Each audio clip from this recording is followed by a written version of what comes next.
Hi guys, my name is Mfonobong Edem and you're listening to a brand new episode of What's Your Story podcast. So today I have a friend here with me. The decision is to remain anonymous and I hope you please respect that decision. But she'll be sharing a life experience and I hope as a listener you learn one or two and then maybe you could relate, because we are not all okay. We do not have it all figured out, and I do hope you learn one or two. So how are you? I'm fine. Forget the whole instinctive response of I'm fine. Like deep down, how are you? Deep down, how I am? Well, I'll still say I'm fine because I've actually come a long way from the experience that I want to share. I'm not totally over it. Of course, you can never be totally over it. Even when you are old, you'll still be remembering. And of course, I want to share about my mom, how I dealt with her death, how I overcame depression and all of that, and how I was able to hold up and stand strong in the face of emotional challenges and everything. So you can't be totally over it. This is your parent, someone that you grew up with, someone that you've known all your life, like your most intimate person. For me, I was really close with my mom. Like, we used to gist about everything. We used to talk about boys, we used to talk about everything. So it was very painful and very deep. So I am fine though, because I've come a long way and I'm handling it better right now. So I'm still fine. Yeah. It's not really easy going to that space and then coming out of it. How did you cope? Okay. So from the genesis, actually, it was unexpected. Like, I was at service, I was serving in Sokoto, and the last time I had seen my mom was when I was leaving for service, and we didn't even really see for a long time, because that period my dad was ill too. So I was in the hospital with my dad. My mom just used to come, drop food and all of that. So, I left the hospital to go for service. My dad was fine before I left, so I didn't really see my mom up close before I left. It was just the few times she came around to visit in the hospital. Everyone was just really busy that time, so service was not like seeing her. It didn't even register in my mind that I was going to be seeing her for the last time this period. Everyone was busy. She was also trying to get me money. Since my dad was ill, she was the one to buy my service stuff for me, pay my transport fare and all of that. So she was really busy too.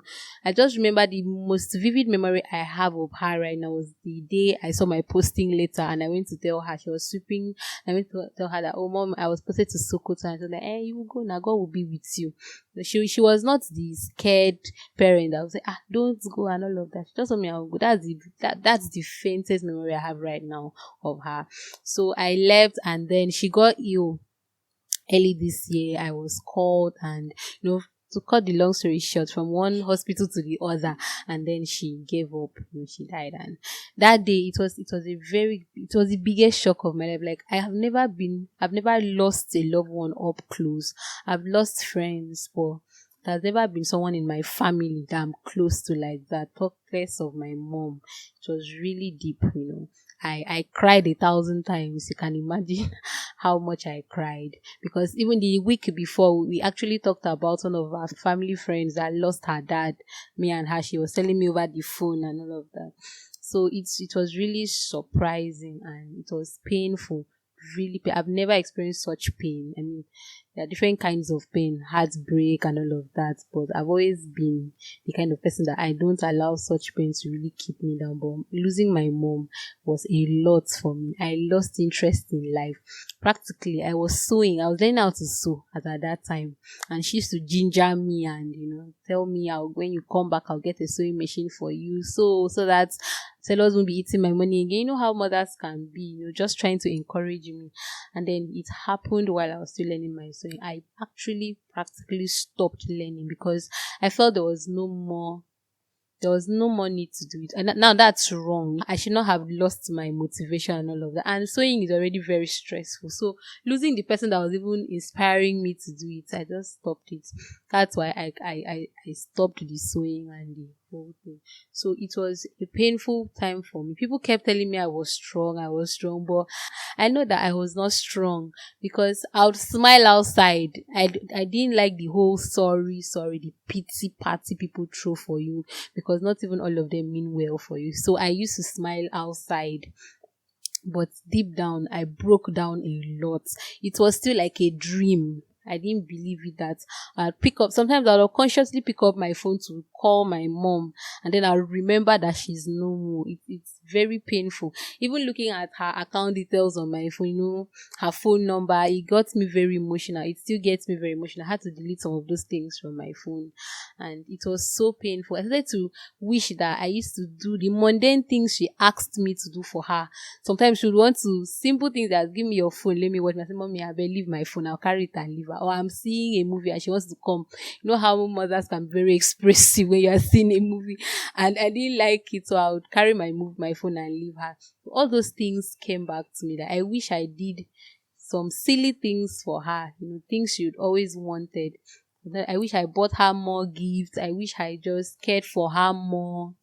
I don't know how to really express it the way it is in my heart, but I really miss her, and it's still very painful for me, for my family, for my siblings.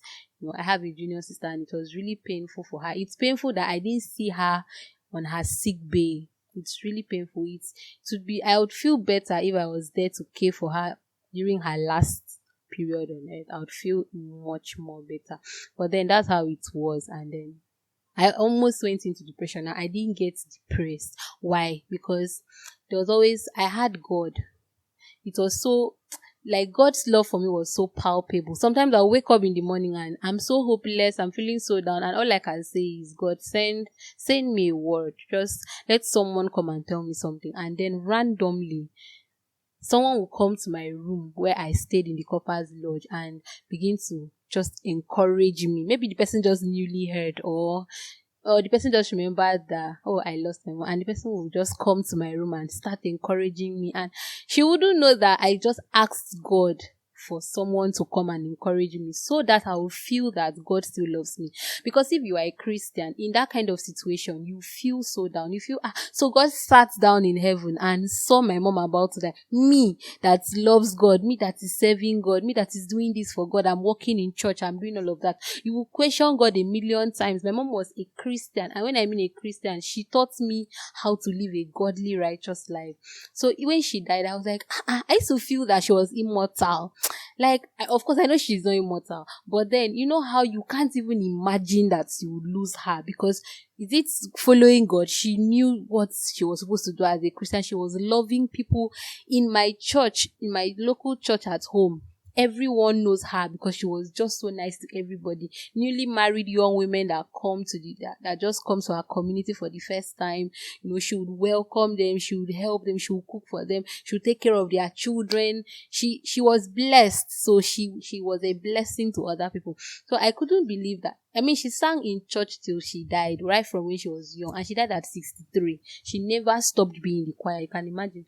So I used to feel that, my mom, maybe she would be one of those people that God would just pick to heaven, But then it happened, and it was really painful. But I thank God, because right now I'm not a depressed person. I'm not in a mental asylum, because that thing messes with your mind. I've known people that they lost a loved one and they were never the same. I have an auntie that she lost her son, and since that day till the day that my auntie died, she has had high blood pressure. She has just not been herself again. She has other children that still love and care for her, but that particular child, I don't know what was really attached to that child. Since she lost that child, like every other of her children fizzle in her eyes, like. So I know what death can do to people. I know what losing a loved one can do to you. But God saw me through. I keep telling people, now I can relate with somebody that loses their loved one. I can feel their pain from a very serious, a real standpoint, because it's not that it's something that I've experienced. So I know that it is really painful. And God saw me through. God kept comforting me. Sometimes I'll go to pray and I'll just break down in my place of prayer. I don't have a word to say to God, because why is all of this happening? But then I would feel God's love for me. It was real. I knew that I was not forsaken. You can feel that you are forsaken at that period. You can feel that God just wants to destroy your life. But in all of that, I knew that I was not forsaken. Sometimes God would give me scriptures that kept me going, scriptures that, and then one thing I learned from that experience was that, when God comforts you in your bad moments, it's so that you can also comfort other people. So, and now, like I said earlier, I can comfort somebody that is mourning from a very real standpoint. And and also I had good friends. That's one other thing that helped me, apart from my relationship with God and all of that. I have good friends that were there for me. Because my whole family was down, so I couldn't even depend on anyone in my family to give me the comfort that I needed, because we're all feeling the pain. But I had friends that stood by me, friends that used to, even when my mom was ill, they would organize fasting with me, they would pray with me. Friends that were there for me, like all through when I needed that help, because you can't go through grief alone. That's one thing that people want to do, and when you try to do that, it will drive you crazy. You can't go through grief alone. You need people in your life that you can ask for support. You need people in your life that you can ask for help, people that can pray for you. I keep emphasizing prayer because it was what really helped me. At a point, I couldn't even pray again, but I knew that I used to have this inner strength, and I knew it was because I had people that were consistently praying for me, people that loved me.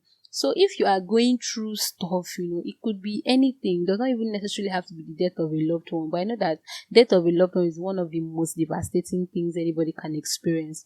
But if you are going through anything, don't try to go through it alone. People try to create this space where it's just you and your grief. That's what the devil likes. He's going to drive you mad. So relate to people. There's an adage that says that a problem shared is half solved. Sometimes it's not even solved, but the fact that you express yourself to someone, you feel some sort of relief when you are done. The person might not even really be able to do anything, and then you'll be encouraged. So people were there to help me, even strangers. I remember during that period, I traveled, and in the plane, when I was coming back, the one guy that sat beside me, I've not met him from anywhere. He was just a total stranger, and he just started gisting me. Initially, I was annoyed because I'm not this kind of person that you just come and sit down beside me and start gisting. I don't even know you. What are we talking about? It was annoying. But then I listened to him. I just tried to listen to him because he was way older, so I wanted to be polite. So he talked, and then he started talking about how he lost his dad that year, and how he was so devastated. And you could see him, he was all grown up, but he was telling me how devastated he was, that he's not even over his dad and all of that. And he didn't know. I didn't tell him that I just lost my mom. He didn't know. He was just seeing me, a total stranger. And that was one of the things that also solidified the fact that God loved me, because if God could use a total stranger to still encourage me in what I was going through, and then still use my friends, having good friends, godly friends, not friends that they're just there for you when you are happy, when you have it, and then when you are down, everybody scatters. Having friends that stand by you, relationship. I really learned that period that relationships are gold. People that they don't even talk to me normally, but they heard and they reached out to me, they comforted me, they encouraged me, and everything just kind of later went back to normal and all of that. So just to state the silent point, how I went through that painful season was through the help of God. At that period, I was really grateful for my relationship with God. I was really grateful that I was a Christian. That I was not just somebody that, just living life. I would have resorted to drugs. I would have resorted to partying, alcohol, things that don't even solve the problem. Because when you are done being high, you come back to your issues. But I was able to resort to God. So I didn't leave God. A lot of Christians, let me also put it in, a lot of Christians, when they go through hard times, they tend to, leave God. You're a serious Christian, but because things are hard, things are bad, you start backsliding, you feel God hates you, and before you know, a lot of people that say they don't believe in God now, They used to believe in God, but something happened and shattered their belief, shattered their faith. But if as a Christian you can't hold on to God when things are tough, then your faith is nothing. You should be able to hold on to God when things are tough. We have a lot of examples in the Bible of people that were able to hold on to God. So if those people could, and some of them their situation is even worse than yours, but if those people could, I can. No matter how hard. Sometimes I tell myself, even if I cannot run after God, I'll just crawl.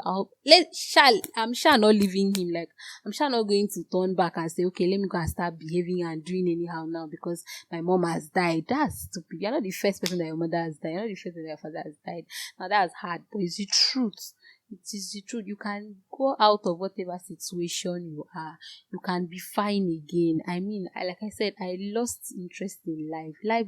On my POP day when I was passing out, I didn't snap one single picture. I was crying all through. Everybody was happy. I didn't see why my NYC certificate was relevant anymore. She was the one that used to ginger. I should go for service. I should come. You know, when your fan, your biggest fan is gone, a lot of things, you are tired. So I was just sad on my POP day. I got my certificate. People were snapping pictures with it. I picked up, I just went out, took a bike and went home and cried.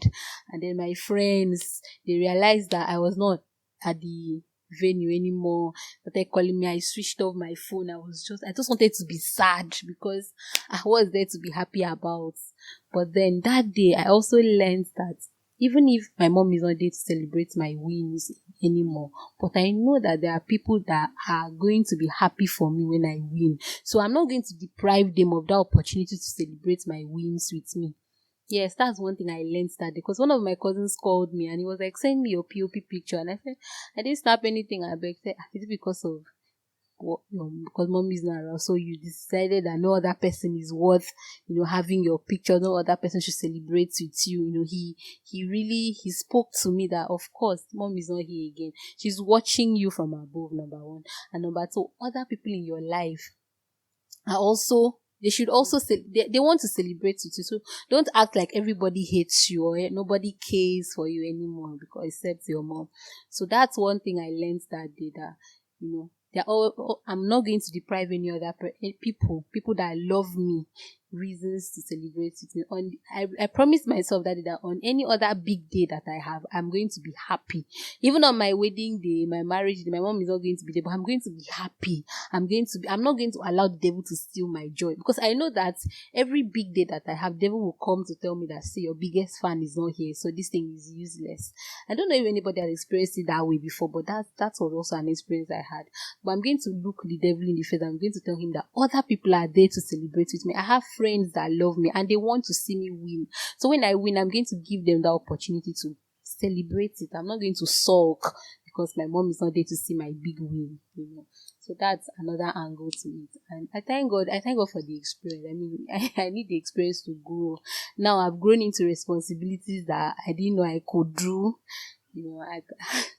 I have grown into being the one to pray for my siblings, because most of my siblings are not into God like that. So it was always, my mom was a pillar of prayer.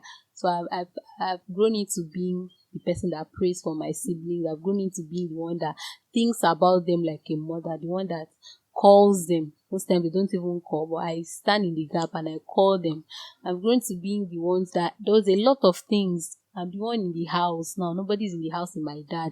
I've grown into being my dad's wife, honestly, because that's just it. I can't run away from reality. When my mom died, I couldn't go to her compound. I was like, this story is wrong. Like, when I was coming back from service, I said, where will I stay? I didn't even want to come back. I shifted my flight to the 1 month, 2 weeks after.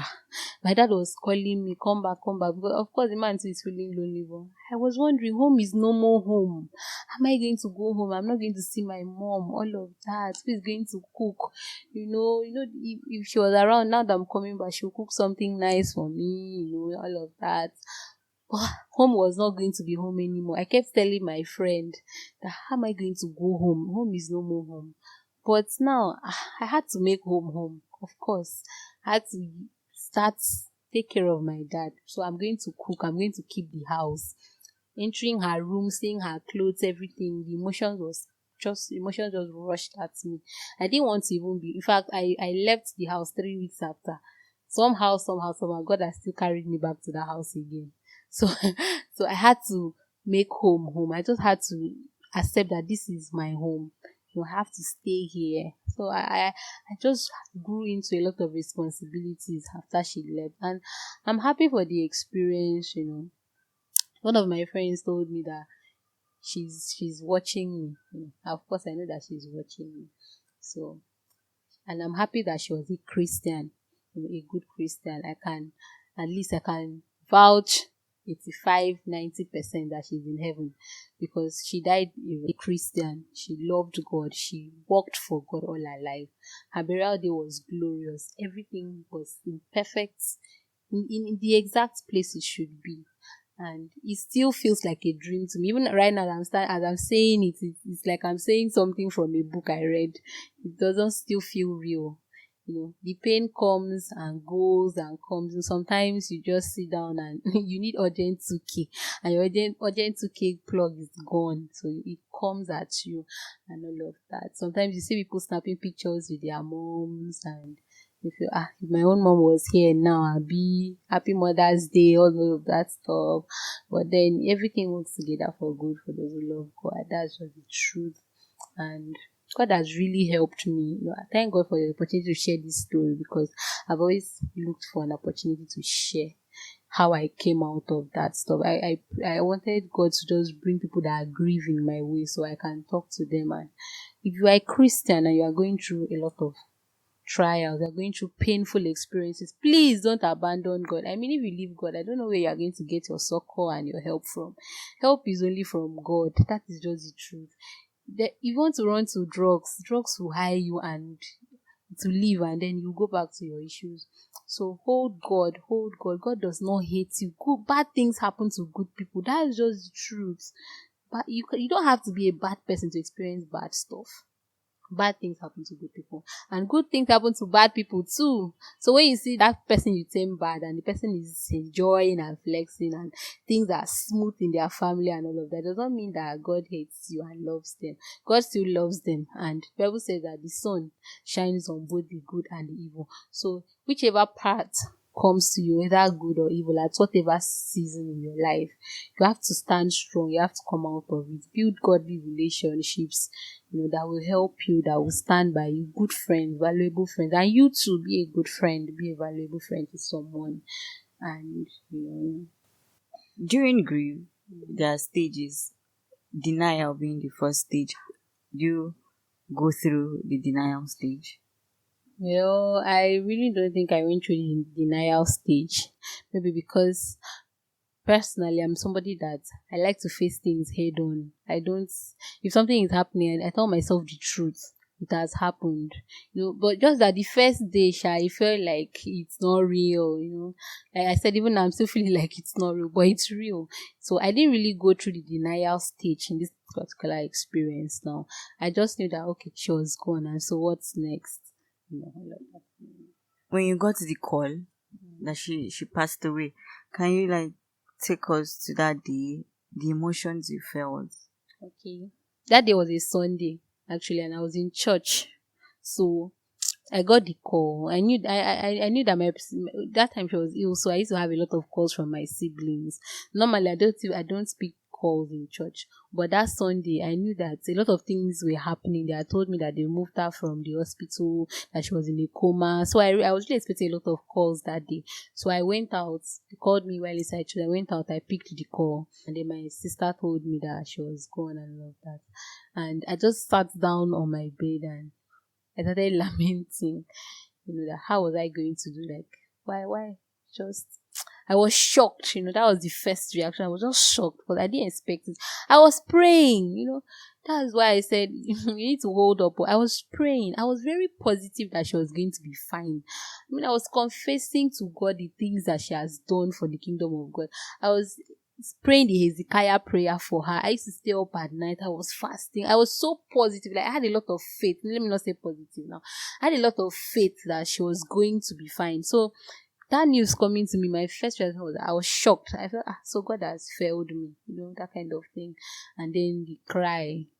But I didn't cry instantly. The thing was just, it kept dawning on me and dawning on me, and then I started crying and all of that. So it was just a moment of shock and then crying and lamenting and just wailing. That's just because I was saying a lot of things.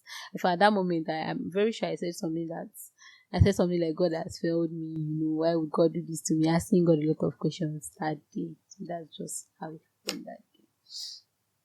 It's okay to lament actually when things happen. I think everybody is guilty of it. Did you find a way to say something loud, shout, scream, and just I didn't scream. I didn't shout, but I said the things I was saying out loud. My friends were there, some of my friends were there.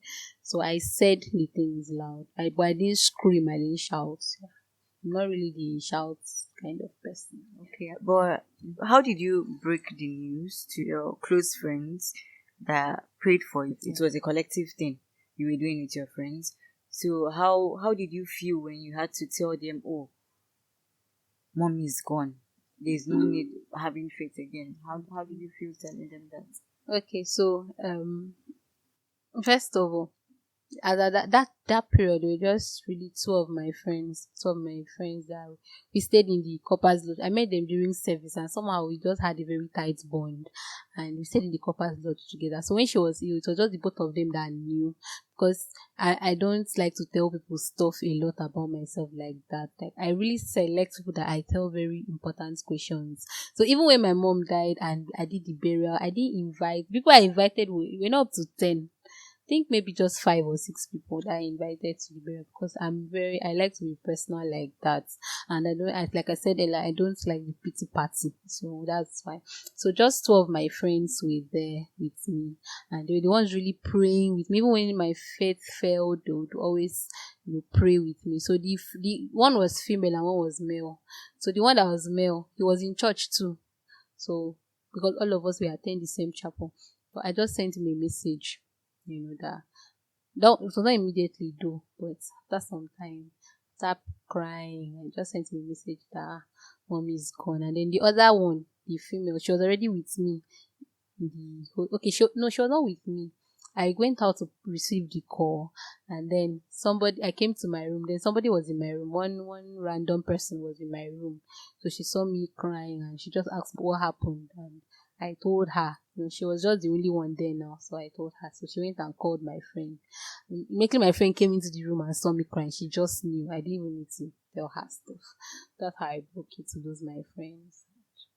Before the other people, maybe once in a while, I'm talking to someone and I just had to. Okay, I had some other very important friends in my life too, so I just dropped it. We have a group chat, so I dropped it for them. And then some other few people that I told as at that period, not now, because now I can tell anyone.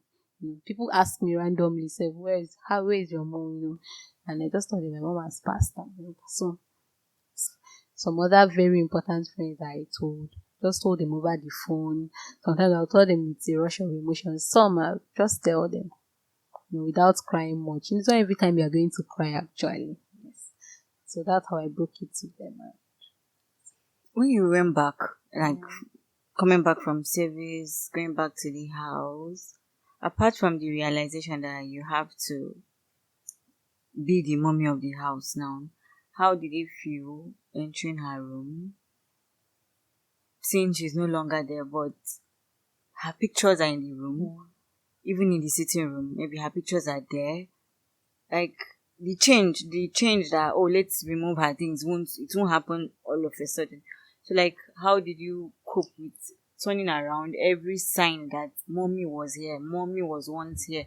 How did you cope with all those? And that's also one of the hardest things to deal with, when you go into your loved one's room and all their articles are there and they're actually gone. That's another moment you feel that it's a joke. Even up till now, I still feel like sometimes I'm looking out that my mom is going to come back from market like she used to do. Maybe she went somewhere, she's going to come back, or that kind of thing. So when I went home and then I saw all of her stuff, it was a very emotional thing for me. I I hugged her clothes, smelled her perfume. I cried and cried and cried. And then I was really, another thing is fear. I was scared to sleep in the room. I was scared to enter the room. So, I went home during the burial time, so people were in the house. But after everybody left, I was scared to enter the room. I think up till now I've not been able to sleep. Okay, I've slept just one full night in the room. Some nights, how thoughts can just come into your mind, and some nights I'm like, I'm determined, I'm going to sleep in this room today. And then in the middle of the night, I stand up and go to stay with my dad in this room. So I felt scared. I was very afraid, because how dead does us now, deaths and all of that. So I was scared to sleep in her room, looking at her things. Her clothes are still there. So that's why I think I've actually really grown, because now I can look at her clothes and not feel like crying. Her clothes are still there.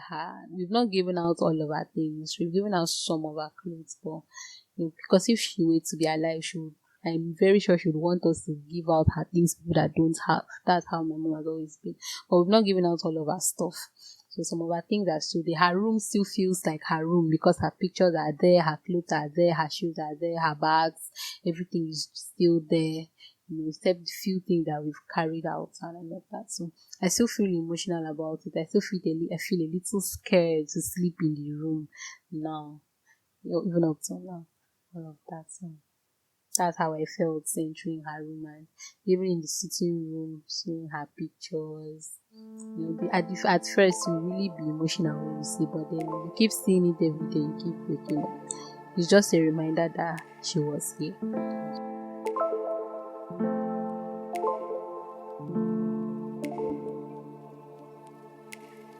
Thank you so much for listening, and please do well to subscribe to our channel and share to other social media platforms.